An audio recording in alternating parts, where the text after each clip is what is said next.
Last question today. Hey, David, do you believe that Medicare for all should cover elective cosmetic and plastic surgery? So I'm going to answer the question as asked, but then I'm going to tell you that there's a major problem with this question. So during the debates, I often implore the Democratic candidates to immediately call out questions as problematic when they are, rather than answering them as asked. This is my show, so I'll do it in the opposite way. I'm telling you the question is a problem, but first I'll answer it as asked. The term elective is the complicating factor here. It's pretty widely accepted that cheek implants or breast implants for medically unnecessary elective cosmetic reasons would not be covered by Medicare for all. That you find very little disagreement with that. Now, the counter argument would be, some of these things are medically unnecessary, but someone's appearance is causing them emotional distress. Their nose is causing them emotional distress, and they're in therapy because of their nose, and it should be covered for that reason. It's not the most convincing argument to me, but that is an argument that is sometimes made.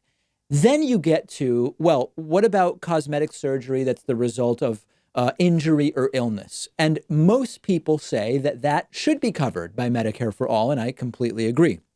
When you get to elective, it can get pretty complicated. There can be lots of things that are not medically necessary as typically defined, but they're not mere vanity. And the question then becomes, where do we draw the line at elective? If you need breast reconstruction from breast cancer, that's a definitive yes. If you want breast implants for vanity, typically that's a definitive no. But what about something like breast lift surgery for a post-pregnancy condition that is not life-threatening, and it's a mix of medically suggested and for physical appearance? I don't know. I mean, I lean to it should be covered, but these are the sort of middle of the road cases that end up becoming a debate. But now, okay, put all of that aside. Here's the real analysis. This is a complete red herring used to distract from the reality that people already now are foregoing tons of medically necessary and preventive maintenance type procedures, getting things looked at before they become serious because of the system that we have. And we already have private insurers making decisions about what is and isn't covered. So the problem I have with this question about whether or not elective cosmetic surgery would be covered under Medicare for all is that it's an attempt to attack Medicare for all by saying either, wow, you would cover cosmetic surgery? That's crazy. My taxes shouldn't pay for your nose job. Or, oh, you won't cover it? Well, it's not really universal coverage, is it? And this is the game we shouldn't be drawn into. It's a complete distraction.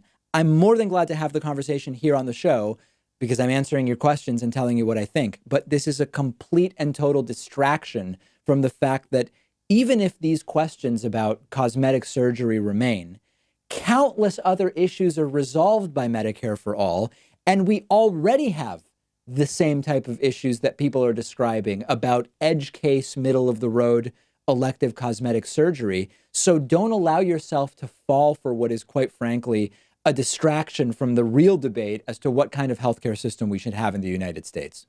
That does it for questions today. Send yours in. Tweet them to me at @Pakman. Send them to me with the subject line audience questions by using the contact form at davidpakman.com. I'll answer 3 more next week. And make sure to join me on the bonus show today. Become a member at joinpakman.com or a patron at patreon.com/David Pakman Show to get instant access to the bonus show, which is coming up right after this.